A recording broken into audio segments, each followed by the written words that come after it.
Hello, everyone. Today, I want to introduce our HR 2030 vision of where human resources is going. And this is a major collective program we're doing now to identify and plan and educate everybody in this wonderful profession what's going to happen to human resources over the next 4 to 5 years as AI gets smarter and smarter. And I would say that for me, having done this for a while, I've evolved my thinking quite a bit. In the earlier years of the AI revolution, I was a little skeptical about what a role AI would play in HR, but I've changed my mind. I think it's going to really change everything in business and HR in a very significant way for one big reason, and that is that HR doesn't exist to do HR. HR exists to optimize and improve the performance and culture of the company. And all of the programs and practices and innovations and skills and things that we do, and we have 94 of them in our capability model, are really there for that single purpose. And of course, we understand how complex this is, as do all other professionals, but I think we sometimes do lose track of the goal. The goal is to make the company grow, to help the company innovate and improve time to market and solve customer problems and meet customer needs and improve healthcare outcomes or deliver food or whatever it may be. And the people are one of the most important elements in that strategy. And if you just think about it at that level, as a workforce or employee or human capital optimization problem, then AI is going to completely revolutionize what we do in a very, very interesting and powerful way. And a lot of jobs in HR are going to change. And a lot of jobs in HR are going to go away. But there'll be new ones because with what we call our agent architecture of agents and super agents, there will be many, many opportunities for the HR professional, the recruiter, the business partner, whatever role we call it, to tune and tweak and modify and adjust this new agentic human capital system that we're building. Now, let me just dive in a little bit. We have to assume that over the next 4 to 5 years, the pace of innovation is going to continue just as much as it has. So if you fast forward to 2030, we will be living in a world where the technology and the data knows everything about the workforce. We will know people's jobs. We will know their skills. We will know what they're talking about in meetings. We will know what they're sending email messages about. We will read their documents. We will know their location. We will know how many hours they worked. And of course, we will know their demographic data, a lot of their educational history, their skills history, their performance ratings, and all those other things. And through the use of outside data sources, we will also know their match to different roles and careers and interests. And I won't go into the details of all of these things, but the reason I'm very, very convinced this is going to happen is because what we've seen with Galileo and our digital twin in our company. So this idea of assessing somebody's skills with a test will still be useful for operational and safety and compliance, but it won't really be that necessary for many other things. We also know that in 2030, the AI will be able to generate content and experiences at a hyper-personalized level. So the tools that we give to employees, whatever form they take, will be like personal coaches, personal tutors, personal advisors, personal mentors. And so we, as the leaders of this particular profession or this function, have enormous data and personalization capabilities that we've never had. I mean, there's been endless projects to build personas and journeys and career paths, etc., to try to make all of our stuff relevant to each person. That's going to happen at an individual level. Third thing we know, and this is something a lot of you probably have not thought about, is that the AI itself will be autonomous like the autonomous car.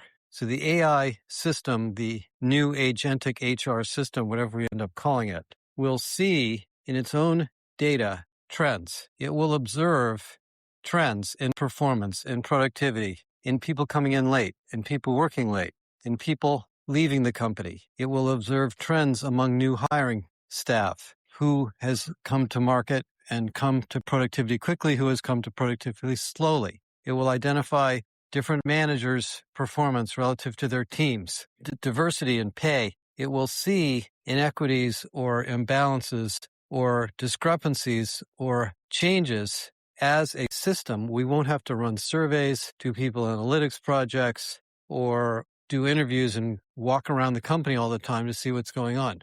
Now, of course, it won't see the human side of work. It won't see the emotional side. It won't see the empathetic or non-empathetic side of different situations, although it might. I'm not sure yet. It could.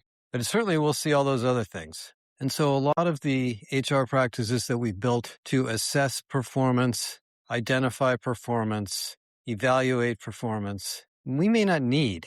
This idea of a performance management process where everybody writes down their goals and they get evaluated once a year, I don't know if that makes any sense when the AI platforms know so much about what's going on. And rather than evaluate the person on a 1 to 5 scale, the AI could see that somebody is falling behind in a particular area and could give the person coaching and adjustments, not just an annual review, with dynamic enablement, which we know we can do in the learning platform. So the way the AI monitors and observes the company is going to be significantly different.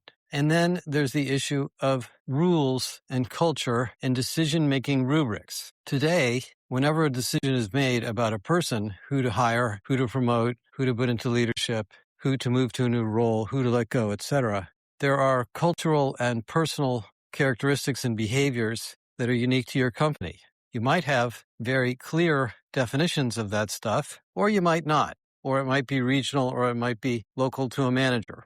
Well, the AI doesn't necessarily know what those things are, so we will be giving our AI platform rules and rubrics to follow. For example, I've talked about this in a podcast I did a week ago. Imagine we have a talent redeployment or talent allocation super agent that's talking to lots of other data agents, and it's trying to optimize the performance of a business unit that's underperforming and has been told by the humans to reduce labor expense by 10% because the business unit is shrinking and we're probably going to sell it for some other reason. The super agent could look at all of the individuals, job titles, job roles, their performance ratings, their skills, their individual performance activity coming from other systems, and give us a recommendation on the optimum way to reduce 10%. It could also decide which one of those people needs to or could be redeployed in a high growth area of the business and map out a career path, an opportunity for them, and decide which of the people in that business unit are likely to be redundant and probably should be terminated or could be moved to functional roles in another part of the business. Then it could look at the pay levels of this underperforming business unit, and it could analyze the pay across the company and across the industry because it'll have that data and say, one way to reduce 10% is to tell everybody we're going to have a 1-year pay freeze to deal with the low performance because we think this is going to turn around. But it won't know which of those scenarios to take unless we tell it. So we are going to be telling or advising our agents how to make decisions. They will have lots of data, but we need to give them the frameworks and the rubrics. In some sense, I was joking about this in a meeting. It's like sitting there with a bunch of steering wheels where the car's driving along and we're just grabbing the wheel and pulling it from place to place periodically based on what we want to accomplish and where we want to go. And let's suppose we don't really know what the right approach is to reducing this 10%. So we ask the AI, what approach do you advise we do based on the historic pattern of underperforming businesses in our company that we've experienced before? And it would probably be able to do a pretty good overall assessment of the patterns of change we've been through and which of the many tuning knobs we should apply. So there will be rubrics or rule books or cultural manifestos that constitutions, as Anthropic would call it, that we will use to teach this human capital system what to do. But there will be times when we have to advise it to do things differently. Sometimes we want to override the corporate rules and just do something that's unique. Then it will also know what people know because it will see the experts and high performers in detail. So when there's a new project or we hire somebody who's really a very high value employee or an activity or a customer or a need, it will be able to find the experts and show us who they are and bring them together to solve these problems. So expertise and capability at an individual level as a super worker will be very valuable. I mean, I've always felt, at least in my career, that many experts and many high performers are buried in the organization underneath layers of management who have political reasons not to expose them. Well, that will go away because everybody's data will be available to the HR systems, and managers as well will be evaluated on a fair and data-driven way. So there'll be a much more egalitarian, performance-based meritocracy in the company because all this data will be so transparent. Now, at the senior levels, business unit heads and executives, this new AI-powered infrastructure will help us with planning and strategy. Now, most of you know, certainly if you're in the tech industry, that the dynamics of the markets we serve are moving very fast. Customer demand, business cycles, regulatory changes, technology changes. There's all sorts of things that happen, even a fire or a tornado, if you're in healthcare or retail, have huge impacts on your company. And so we have lots of risk management and various insurance policies and things to prevent and enable us to deal with these changes. Well, once this human capital agentic infrastructure exists, not only will we see these things because the system will have history and it will understand how the company's adapted in the past, but it will be able to give you scenarios. So if you're sitting around in the boardroom and you're evaluating a merger and acquisition, by the way, this agentic system in company A can be connected to the agentic system in company B, so we could evaluate the merger and acquisition deal we're trying to do too, from a skills and alignment standpoint. But let's suppose we're trying to make a decision to get into a new area.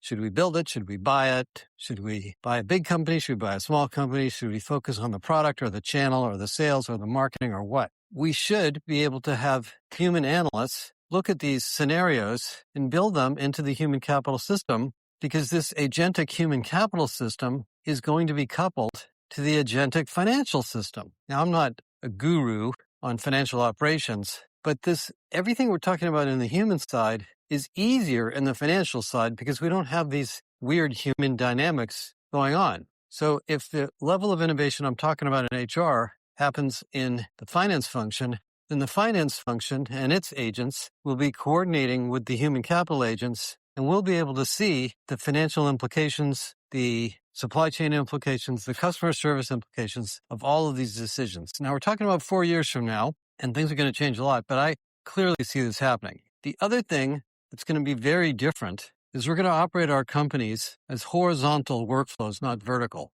The vertical job function, job family world we live in, sales, marketing, engineering, customer support, consulting, finance, HR, IT, etc., to me is sort of a relic of the industrial businesses of railroads and manufacturing companies. And it even goes back to slavery, to be honest. And then we grouped human capital and human skills into these functional areas. But as AI automates a lot of the routine work that we do, these vertical functional areas can cross, because the actual value of a company is in the horizontal. When you go to a customer and you identify their needs and you solve them or sell them something, and then they like it and they buy more, and then you support them and you give them answers to questions or sell additional products, that's a horizontal process that crosses sales, marketing, finance, support, and all sorts of other things we do. So the customer doesn't see the verticals, the customer sees the horizontals. So with AI, we can optimize the horizontal workflows without worrying so much about the vertical workflows. The reason we have the job families is because it was easier to set up managers and it was easier to set up service delivery functions in those vertical functional areas. But I don't know that we're going to need that. So there'll be much more cross-functional jobs, roles, and business areas, business units that will look more like pods, as we call them in the healthcare industry, to solve customer problems. And you know what this means. When you go into an operation that's a fairly serious medical operation, the nurses, the anesthesiologist, the doctor, the assistants, the orderlies, they all come together and they do what needs to be done. That's the way great stuff happens. That's the way value is created. And these artificial barriers of functional job families are there to support people and develop them, but they don't add that much value. They sort of get in the way. So we'll have much more cross-functional agile work teams. And then the human part of work. Are people happy? Are they engaged? Do they feel inspired? Do they understand what the company's trying to do? We have all sorts of tools today, surveys, engagement, culture tools, assessments, etc., to try to do that. Well, a lot of that's going to continue because humans are very complex. But I think it'll be very different. I already think here right now in 2026, surveys have kind of become obsolete. I don't know how many surveys you guys take, but I ignore most of them. And I assume that even if I take one, it's going to go nowhere because the survey doesn't really ask enough questions, nor do you have enough time to tell it everything that you want to tell it. But in AI, that you're probably working with all day, that's embedded into your computer or your phone or your headset or your glasses, can ask you questions and listen to you and get your feedback in a very personal, dynamic way. So if there's a change of policy or a new deal that was announced or something that changes in the company and you have an opinion about it, you could tell your company AI what you think, and it could collect information from 100 others at the same instant in time and inform the leader, hey, this wasn't such a good idea. Most people think it should have been done this way versus that way. So this whole area of the human side of business, the engagement surveys, the psychology, the psychological safety is likely to be much, much more visible to us than ever before because we can get it at a personal, real-time level. And those are tools that are just emerging, but I think we can also pick it up from the sentiment of people's language, of their emails, of their conversations. You know, one of the most sophisticated part of our digital lives is the advertising industry. And the advertising industry, as much as we hate it, is really good at figuring out what's on your mind. I don't know why that technology wouldn't be applied to work, because the value proposition at work is so much bigger than the value proposition to sell you a new pair of ski pants, where we want to know why somebody's underperforming. So again, thinking 4 years ahead at the rate of technology advancement we have, I think there'll be a lot of good insights into the psychological and cultural health of the company. And you know, those are the things that are probably the most important of all in a big organization and a small organization as well. Now, you know, another thing that I just want to mention before I sort of wrap this up is we're going to have to sort of let go of a lot of things that we've had for a long time. 9-box grids, ranking, forced ranking, 5-point scales, engagement surveys, linear salary bands. You know, some of that stuff is there because we didn't have this kind of power. We didn't have this kind of data. We didn't have these kinds of intelligence systems. So we built what I would call simplifications of very complex areas. But those could disappear. And little by little, we'll probably rebuild a lot of the human capital practices that we're currently using today. So HR 2030 is a big change. Now, what are we doing here? We are all over this. We've been working on a technical blueprint for agents for HR 2030. We have an operating model for HR that we're working on, an outgrowth and an extension of what we call systemic HR, which is looking at HR as an integrated system, not as a bunch of service delivery groups. And we're doing lots and lots of work with clients and vendors. So if you're listening to this and you're scratching your head and saying, how do we get involved and understand this and apply it? You can join this HR 2030 collective with us. Right now, as we get started, the most important thing of all is to run these ideas by you and listen to your case studies. So we will be talking to many of you, whoever would like, and we'll be discussing this at our conference in June. We're talking about a couple of big partnerships here that will help with this effort. And we will also be introducing in June a really big new education program that we've been working on now for a couple of years, actually, on how to understand all these multidimensional aspects of HR in a more depth. And I'm not the only one, and we're not the only ones thinking about this. There will be many, many others as well. So because we're so clued into the rest of the industry, we'll keep you up to date on other ideas and innovations as they come. But it's a pretty exciting time, and I just want to get the ball rolling and inform you what's going on and where we're going and how exciting our future careers are going to be in the human capital part of business. I hope you enjoyed listening to this. Stay tuned for more.